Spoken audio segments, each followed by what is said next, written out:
오늘 말씀은 로마서 1장 17절부터 25절까지의 말씀입니다.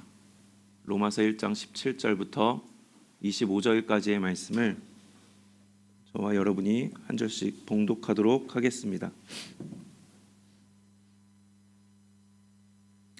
제가 먼저 읽겠습니다. 복음에는 하나님의 의가 나타나서 믿음에 이르게 하나니 기록된 바 오직 의인은 믿음으로 말미암아 살리람과 같으니라. 하나님의 진노가 불의로 진리를 막는 사람들의 모든 경건하지 않음과 불의에 대하여 하늘로부터 나타나나니 이는 하나님을 알만한 것이 그들 속에 보임이라. 하나님께서 이를 그들에게 보이셨느니라. 창세로부터 그의 보이지 아니하는 것들 곧 그의 영원하신 능력과 신성이 그가 만드신 만물에 분명히 보여 알려졌나니 그러므로 그들이 핑계하지 못할지니라. 하나님을 알되 하나님을 영화롭게도 아니하며 감사하지도 아니하고 오히려 그 생각이 허망하여지며 미련한 마음이 어두워졌나니 스스로 지혜 있다 하나 어리석게 되어 썩어지지 아니하는 하나님의 영광을 썩어질 사람과 새와 짐승과 기어다니는 동물 모양의 우상으로 바꾸었느니라. 그러므로 하나님께서 그들을 마음의 정욕대로 더러움에 내버려 두사 그들의 몸을 서로 욕되게 하게 하셨으니 함께 읽겠습니다. 이는 그들이 하나님의 진리를 거짓 것으로 바꾸어 피조물을 조물주보다 더 경배하고 섬김이라. 주는 곧 영원히 찬송할 이시로다. 아멘. 지난주 저희는 바울이 소유한 신령한 은사인 이 복음에 대해서 바울에게 어떠한 모습으로 나타났는가에 대해서 저희가 나누었습니다. 알 것을 안다라는 것, 그리고 그 안 것을 가지고 할 것을 하게 된다라는 그런 내용으로 이야기를 나누었는데요. 먼저 무엇을 알게 된다고 저희가 나누었습니까? 나의 연약함을 알고 내가 복음의 빚진 자라는 것을 알고 또한 하나님의 능력이 있다는 것을 알게 된다라고 말씀을 드렸습니다. 이렇게 이 세 가지를 알게 되면 그 다음에 우리에게 나타나는 모습은 할 것을 하게 된다는 것인데요.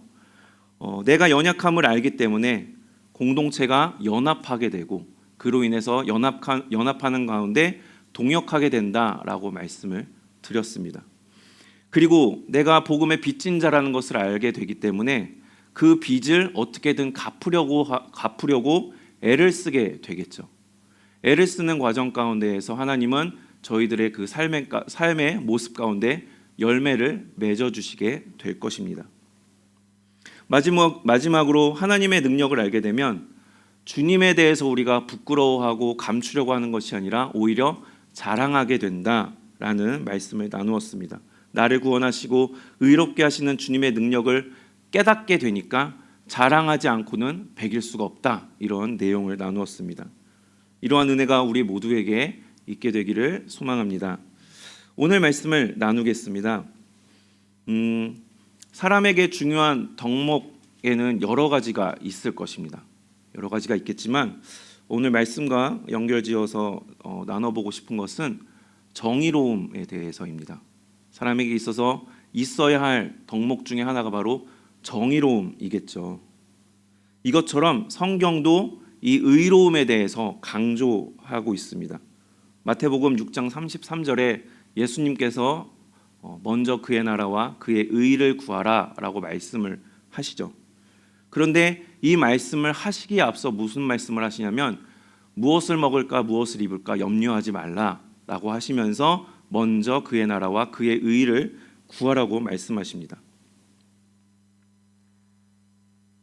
생활에 대한 어떠한 염려를 하기 전에 하나님의 통치, 하나님께서 나를 바르게 온전하게 이끄실 것을 먼저 구해야 되는, 그만큼 주님께서 이것을 강조하고 계신다라는 것을 알 수 있는 말씀인데요. 오늘 본문 17절에도 이러한 하나님의 의에 대해서 이야기를 하고 있죠. 17절 말씀 함께 읽겠습니다. 시작. 복음에는 하나님의 의가 나타나서 믿음으로 믿음에 이르게 하나니 기록된 바 오직 의인은 믿음으로 말미암아 살리람과 같으니라. 아멘. 하나님의 구원의 능력, 믿음을 통해서 의롭다함을 얻게 되고 그리고 이 의롭다함을 하나님께 의롭다 여김 받게 됨으로 인해서 우리는 하나님께 멸망받지 않고 정말 생명을 받아서 살아갈 수 있게 됩니다. 그러한 은혜가 바로 이 복음에 있다라는 것인데, 바로 그 복음에는 하나님의 의가 담겨 있다, 하나님의 의가 나타나고 있다라고 이야기를 하고 있습니다. 즉 예수 그리스도이신 복음을 통해서 우리가 구원을 얻게 되고 의롭게 여김받아 살 수 있는 것은 그 바탕에는 하나님의 의로우심이 있다라는 것입니다. 이 하나님의 의로우심으로 말미암아 우리가 그렇게 여김받고 정말 구원을 받을 수 있는 것이 가능하게 되었다라는 것이죠. 이러한 하나님의 의는 믿는 우리 모두에게 우리에게 은혜다라고 할 수 있을 것입니다. 그런데 이러한 은혜를 베풀어 주시는 하나님의 의에 대해서 우리는 하나님의 의로우심 앞에 우리의 모습은 어떠합니까? 우리는 그러한 하나님의 의로우심에 대해서 전적으로 정말 신뢰하고 한치의 의심도 없이 따라가고 있습니까? 그렇지 않죠. 우리는 끊임없이 정말 하나님이 의로우신가에 대해서 고민하고 의심하고 되뇌입니다. 그러다가 정말 의롭지 않다라고 결론을 내리기도 하죠. 하나님은 의로운 분이 아니다라고 결론을 내리게 되면 우리 마음 가운데 어떠한 생각들이 들어오게 됩니까? 나의 마음 가운데 하나님에 대한 원망이 생길 것입니다. 의롭다면서 하나도 의롭지 않네 라고 하는 그러한 원망들이 생기겠죠. 그러면서 하나님에게 더 나아가서는 당신이 잘못됐습니다 라고 아마 비난하기까지 할 것입니다. 이렇게 하나님의 의로우심에 대해서 우리 각자가 잘잘못을 따지는 그러한 모습이 언제부터 시작되었는가? 창세기 2장 16절부터 17절을 보시면 그 모습이 나옵니다. 함께 읽겠습니다. 여호와 하나님이 그 사람에게 명하여 이르시되 동산 각종 나무의 열매는 네가 임의로 먹되 선악을 알게 하는 나무의 열매는 먹지 말라. 네가 먹는 날에는 반드시 죽으리라 하시니라. 아멘. 하나님께서 인간을 지으시고 동산 중앙에 선악을 알게 하는 나무를 심으셨습니다. 그리고는 인간에게 절대로 이거 먹지 마라 라고 명령을 하셨죠. 먹게 되면 죽는다고까지 말씀을 하셨습니다. 그런데 인간이 어떻게 했습니까? 그 말씀에 순종하지 않고 그 열매를 따먹었습니다. 이것은 인간이 하나님에게 불순종에 대한 이야기이기도 하지만 더 나아가서 하나님처럼 인간이 선악을 판단하려고 하는 정말 오늘 본문 말씀처럼 경건하지 않고 불의한 그러한 모습을 우리가 살펴볼 수 있습니다. 선악을 분별한다는 게 무슨 의미입니까? 선악을 분별한다는 것은 세상의 모든 것들, 세상의 모든 일들에 대해서 내가 내 기준을 가지고 이것은 옳다라고 분류하고 저것은 악하다라고 분류하는, 옳고 그름을 나눈다라는 의미이죠. 내가 어떤 것에 대해서 선하다라고 그것을 판단해서 결정을 하면 그것은 그때부터 선한 것이 됩니다. 남들이 보기에 아니면은 하나님의 진리에 비춰보기에 그것이 악한 것이라 할지라도 내가 선하다라고 결정을 내리면 그때부터 그것은 선한 것이 되어버리죠. 반대로 내가 악하다라고 판단하면 그것은 그때부터 악한 것이 됩니다. 그렇게 이 세상의 모든 것들이 나의 기준에 맞추어서 선과 악으로 나뉘게 되죠. 이게 심각하다고 할 수 있는 그 이유는 이것을 통해서 바로 내가 하나님이 되려고 하기 때문입니다. 그래서 신학자 칼 바르트가 자신의 책 로마서에서 이렇게 이야기를 했는데요. 제가 한번 읽겠습니다. 우리는 세상에서 가장 높은 자리를 그분에게 드림으로써 우리는 그분을 우리와 같은 선상에, 사물들과 같은 선상에 놓는다. 그분은 누군가를 필요로 하신다고 생각하며 우리가 그분과의 관계를 관리할 수 있다고 생각한다. 우리는 그분의 후원자, 대변인, 중재자 노릇을 하려고 한다. 우리는 이 관계에서 슬며시 스스로 주인이 된다. 여기서 중요한 것은 하나님이 아닌 우리의 필요와 요구이며 하나님도 여기에 맞춰야 한다. 우리는 하나님을 이 세상의 왕좌에 앉히면서 사실은 우리 자신이 앉았다고 생각한다. 우리는 그분을 믿으면서 우리 자신을 의롭게 여기고 탐닉하고 숭배한다. 그때 하나님 자신이 하나님으로 인정되지 않고 하나님이라고 불리는 것은 사실 인간 자신이다. 내가 하나님이 되어서, 내가 하나님과 같은 대등한 입장이 되어서 하나님만 하실 수 있는 그 선과 악을 내가 분별함으로써 세상을 내 맘대로 옳고 그름으로 구분하고, 그로 인해서 우리는 심하게는 타인의 생명까지 우리가 좌지우지할 수 있게 됩니다. 쉬운 예로다가 뉴스에 자주 나오는 악성 댓글 이런 사건들이 있지 않습니까? 그 사람의 어떤 행동에 대해서 사실 여부, 옳고 그름의 여부를 떠나서 이 사람의 어떠한 그러한 행동이 내가 악하다고 판단하기 시작하면 그 사람에 대해서 온갖 비난의 말을 막 퍼붓기 시작하죠. 그러한 나 한 사람이 335여 모여서 집단적인 목소리를 내게 되면 어떻게 됩니까? 그 사람의 인생이 완전히 망가져 버리죠. 심하게는 생명이 왔다 갔다 하기도 합니다. 이것은 마치 절대자의 권력을 마구 휘두르는 듯한 그러한 모습입니다. 그러한 의도가 있다는 것이 바로 심각한 일이라는 겁니다.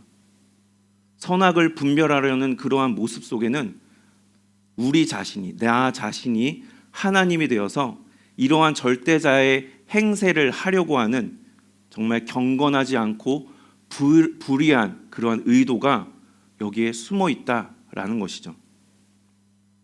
그래서 하나님의 의로우심을 의심하고 이것은 잘못됐습니다 라고 규정해버리는 것은 내가 바로 하나님이기에 그렇게 한다.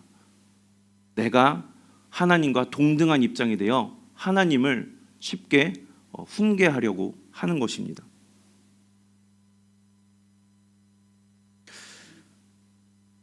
이러한 것을 우리가 정말 그렇구나 라고 받아들인다면 우리는 우리의 불의함에 대해서 한 번쯤은 심각하게 고민하게 될 것입니다. 그런데 하나님은 어떻습니까? 이러한 우리의 경건하지 않은 모습, 이러한 불의한 모습이 우리에게 있지만 그렇다고 해서 우리가 하나님께 그렇게 대등한 위치까지 나아가서 하나님을 나의 잣대로 이렇게 저렇게 재단하려고 해도 하나님은 어떻습니까? 거기에 따라서 하나님의 의로우심이 축소되거나 아니면 확장되거나 이렇게 변질되어 버립니까? 아니죠. 하나님은 언제나 의로우시면서 변함이 없으신 분이라고 성경은 이야기를 합니다. 성경이 증언하고 있고 우리의 삶 속에서도 그러한 의로우심이 나타나고 있지 않습니까? 과거나 지금이나 누구에게나 동일하게 나타나는 의로움을 하나님은 지금 이 자리에서도 행하고 계십니다. 그런데 오늘 본문을 보면 하나님의 의로우심의 이 모습이 똑같다라고는 말할 수 없는 그런 모습입니다. 그러니까 다르다라는 것을 우리가 느끼게 되는데요. 17절까지의 내용과 그리고 18절부터 이어지는 그 내용을 보시면 분위기가 완전히 서로 다른 것을 알 수가 있죠. 하지만 의로우심에 대한 그 근거는 똑같습니다. 왜냐하면 의로우심의 그 근본에는 잘못된 것을 바로잡으려고 하시는 하나님의 그 마음이 있기 때문입니다.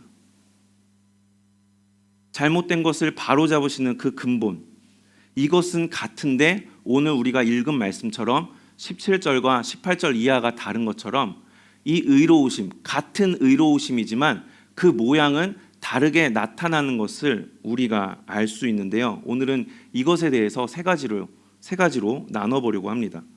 첫 번째는요, 건져주심입니다. 건져주심으로 하나님의 의로우심이 나타납니다. 이스라엘 백성이 이집트에 의해서 압제를 당하죠.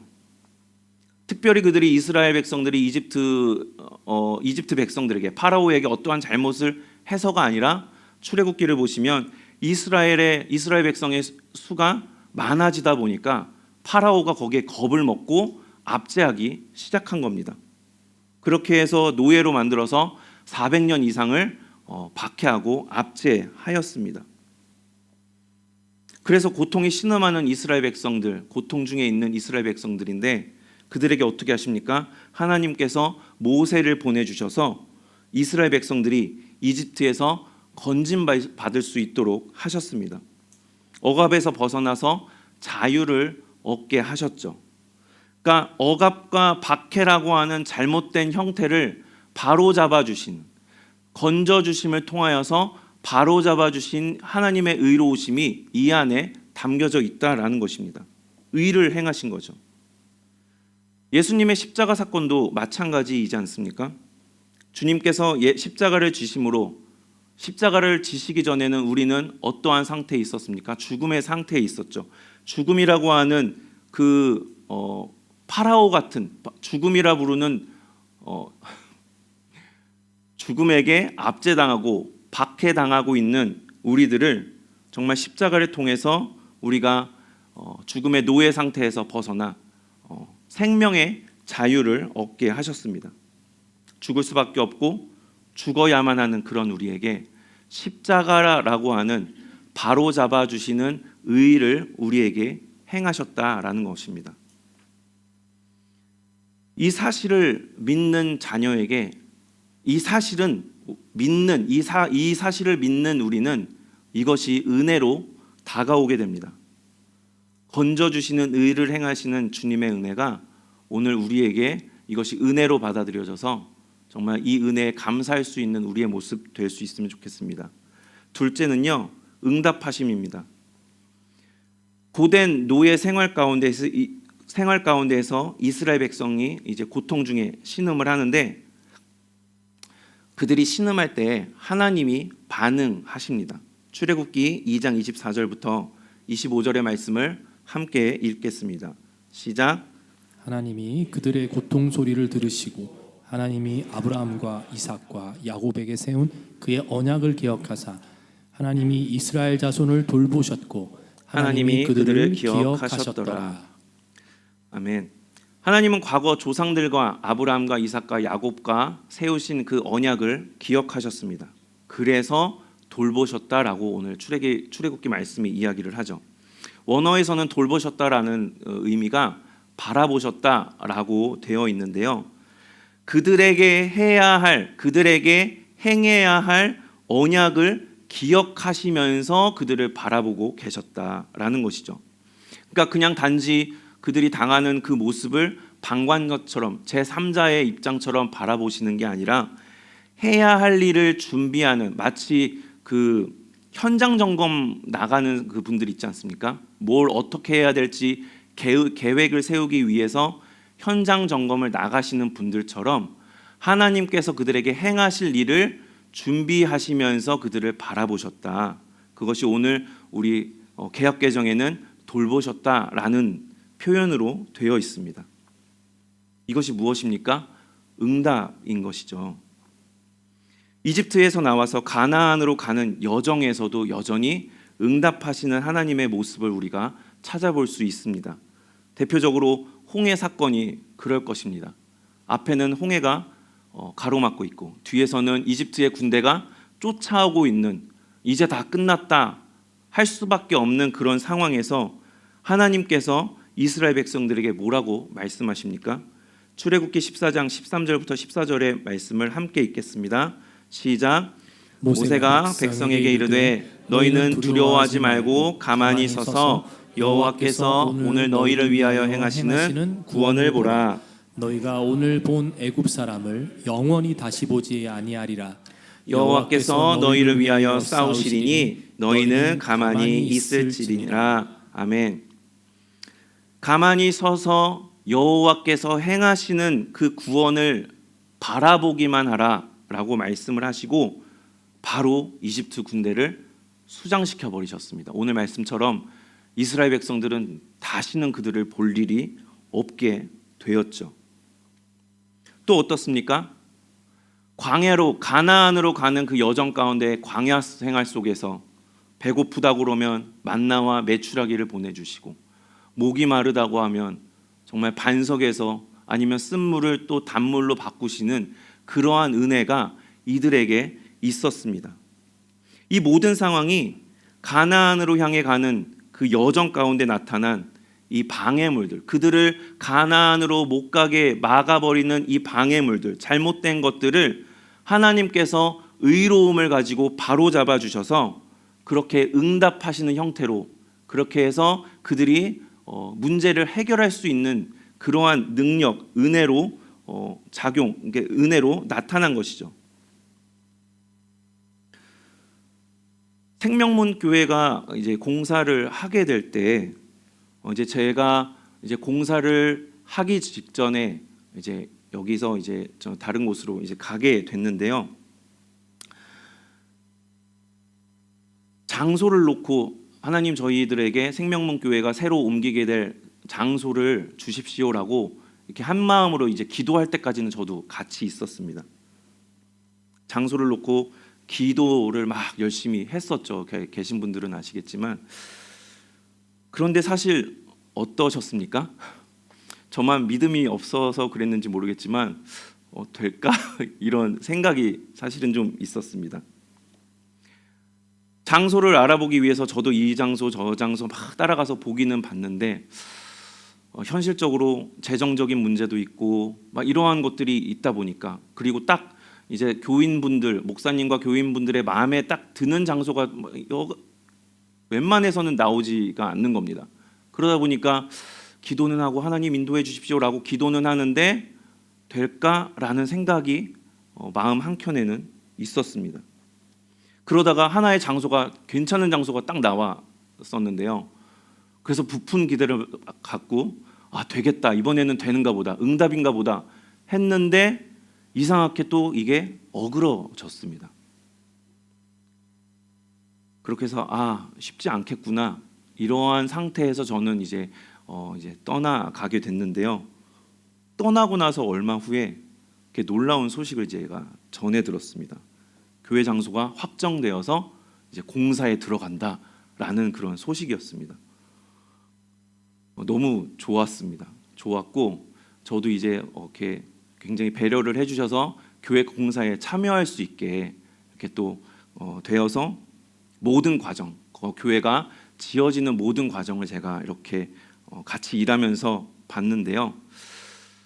놀랍다고 할 수 있는 것은 안 될 것 같은데 장소가 구해진 것뿐만이 아니었습니다. 이게 공사하신 분들은 아시겠지만 이게 막 이제 공사하는 중에 시행착오도 있었거든요. 이게 이렇게 하는 게 맞는지 저렇게 하는 게 맞는지 막 논의하면서 머리 싸매가면서 하는데 지금 어떻습니까? 이보다 더 좋을 수 없는 형태로 완성이 되었죠. 지나고 보니까 제가 기대했던 것보다 훨씬 더 예쁘고 좋은 결과물로 이렇게 실현이 된 것입니다. 그러니까 하나님의 의로우심을 바탕으로 한 이 응답하심은 정말 우리가 기대한 것보다 더 좋게 응답하여 주신다라는 것으로 우리가 또 받아들일 수 있지 않을까 싶습니다. 믿는 우리에게 이러한 하나님의 의로우심은 정말 은혜가 되는 것이죠. 은혜로 인도하시는 하나님의 이러한 인도하심이 하나님의 자녀인 우리에게 정말 받아들여질 수 있기를, 믿게 되기를 소망합니다. 세 번째는요, 징계하심입니다. 18절 이하의 말씀에 관한 내용인데요. 앞의 내용들은 듣기에는 좋다, 은혜구나, 정말 하나님의 은혜구나 싶을 수 있는데 오늘 내용을 이렇게 보면은 하나님의 진노하심에 대한 얘기가 쭉 나오죠. 근데 이것을 가지고 우리가 이것 또한 은혜입니다 라고 할 수 있겠는가? 며칠 전에 저희 큰아이가 학교에서 겪었던 사건입니다. 체육 시간이 되어서 어떠한 일이었는지는 제가 그것까지는 모르겠는데 이제 담벼락에 반 아이들이 이렇게 모여 있었답니다. 모여서 이렇게 선생님의 지시를 기다리고 있었나 그랬는데 그 중에 한 학생이 이제 담벼락 너머로 이렇게 돌을 던진 겁니다. 돌을 던져서 그냥 땅바닥에 떨어졌으면 다행이었을 텐데 그것이 차로 떨어졌습니다. 그러니까 나중에 그냥 이제 저희 큰아이는 이렇게 담벼락에 모여 있다가 이제 그 사실도 모르고 이렇게 이제 다른 수업을 이제 하려고 이렇게 갔는데 나중에 이제 학교 전체가 이제 난리가 난 것입니다. 막 CCTV를 돌려서 의심되는 자가 누구인지 해서 봤더니 저희 큰아이 반 어떠한 학생 둘 불려가가지고 이렇게 막 조사 신문을 받고 이제 한 학생으로 이렇게 밝혀졌는데 학교 선생님들이 굉장히 화가 나셨답니다. 막 화가 나신 막 있을 수 없는 사건이 일어났으니까 얼마나 화가 나셨겠습니까? 화가 나시고 저희 큰아이는 또 이게 반에 또 반장 일을 하다 보니까 이제 또 무슨 보고서를 써야 된다고 또 막 그런 보고서도 쓰기도 하고 이러한 일들이 있었는데요. 그런데 여러분들께서 그 현장을 이렇게 목격하고 있다고 한번 생각을 해보시면 누군가 담벼락 너머에서 이쪽으로 돌을 던지려고 합니다. 그럼 어떻게 하시겠습니까? 이 녀석 그렇게 하면 안 되지 막 이렇게 훈계를 하시겠습니까? 요즘 세상에서는 그렇게 하기가 참 쉽지가 않죠. 아마 보편적인 요즘의 그런 행동들을 보면 아마 저게 누구인가 이렇게 동영상을 찍고 계시지 않을까 싶은데요. 그게 만약에 내 아이가 그러고 있는 것을 본다고 하시면 그렇다면 어떻게 하시겠습니까? 내 아이가 하는 것을 담벼락에 정말 어이가 없는 행동을 이렇게 한다. 그럼 나중에라도 아니죠. 그 자리에서 너 뭐 하는 행동이냐 이러고 불러서 불같이 화를 내시면서 호통을 치시겠죠. 얘야 너는 무슨 생각으로 그렇게 했니? 네가 그런 행동을 할 때마다 아빠는 마음이 아프단다. 엄마는 너무 속상하단다. 이렇게 말씀을 하시겠습니까? 성경에서도 그렇게는 말씀을 안 하십니다. 잠언 말씀만 봐도 아이에게 정말 잘못된 행동에 대해서는 막대기를 대라고 말씀을 하시지 않습니까? 오은영 박사님도 부드럽게 모든 것에 있어서 아이들의 잘못된 행동에 대해서 부드럽게 말씀하시지만 정말 아니다 싶은 거는 단호하게 말씀하시는 것을 제가 볼 수 있었습니다. 그러니까 징계를 할 때에는 정말 눈물 콧물 쏙 빼가면서 징계를 해야 될 필요가 있을 것입니다. 이와 마찬가지로 정말 숱한 이스라엘 백성들의 그 광야의 여정 가운데 가나안으로 가는 그 여정 가운데 그들이 보여줬던 경건하지 않음과 불의함에 대해서 하나님이 어떻게 하십니까? 매섭게 혼내실 때는 또 매섭게 그들에게 징계를 내리시죠. 정말 얼마나 매서운지 사람 목숨이 왔다 갔다 할 정도로 그렇게 매섭게 징계하시는 하나님을 우리가 발견할 수 있습니다. 근데 그게 하나님의 은혜라는 것입니다. 오카는 목사님이 로마서 강해라고 하는 책에서 진노의 형태를 세 가지로 말씀하시는데요. 간단하게 말씀드리면 첫 번째는 내버려 두신다고 합니다. 내버려 두는 것 자체가 하나님의 진노라는 겁니다. 선뜻 이해가 안 되시겠죠. 버린 자식이라는 그런 의미입니다. 둘째는 계속 쌓아두신다고 합니다. 댐에 갇혀있는 물이 한 번에 팍 터져버리면 어떻게 되겠습니까? 정말 난리가 나겠죠. 끔찍한 일이 벌어질 것입니다. 걷잡을 수 없는 정말 후폭풍이 밀려오게 될 것입니다. 세 번째는요, 덮어두신다고 합니다. 이 덮어두시는 것은 죄가 드러나지 않게 그냥 덮고 계신다는 의미입니다. 그렇게 되면은 언뜻 보기에 그럼 죄를 용서해 주신다는 건가? 라고 생각할 수 있을지 모르지만 아닙니다. 심판의 날이 되어서 그때 그것을 다 들춰내 보이신다라는 겁니다. 심판대 앞에 가서 우리가 우리의 불의함, 우리의 경건하지 않음에 대해서 하나님이 그때 가서야 다 들춰내신다면 어떻게 되겠습니까? 그때 가서는 용서해달라고 말도 못하겠죠. 용서받을 수 있는 기회가 그때에는 없기 때문에 이것이 바로 하나님의 진노다라고 옥하는 목사님은 설명을 하십니다. 주님을 믿는 자들의 경건하지 않음과 불의함에 대해서 하나님께서 그때그때 징계하신다. 그것을 우리가 그렇다면 어떻게 받아들일 수 있겠습니까? 내버린 자녀처럼 그거를 그냥 놔둬서 그냥 그 너의 죄가 그냥 저희들의 죄가 그냥 쌓여져 가게 드러나지 않게 덮어두고 계시다가 그냥 마지막 때가 되어서 심판대 앞에서 죄의 열매를 그냥 다 걷어버리시게 하는 것이 우리들에게 있어서 은혜가 되겠습니까? 아니면 잘못된 것에 대해서 하나님이 그때마다 각성시켜 주시면서 우리 마음 가운데 부담을 주시고 우리를 힘들게 하시고 때로는 무섭지만 그렇게 되지를 않기를 바라는 마음으로 무섭지만 징계하시는 게 우리에게 은혜가 되겠습니까?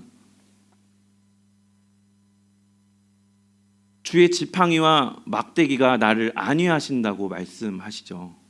지팡이와 막대기, 잘못된 길로 가려고 하는 그 양들을 때로는 그 목을 이렇게 구부러진 그 부분을 통해서 잡아채서 끌어오기도 하고 탁탁탁 때려가면서 한 길로 가도록 이렇게 인도하시는 그러한 하나님의 은혜가 징계로 나타날 때에도 이것이 우리에게 은혜가 된다라는 것입니다.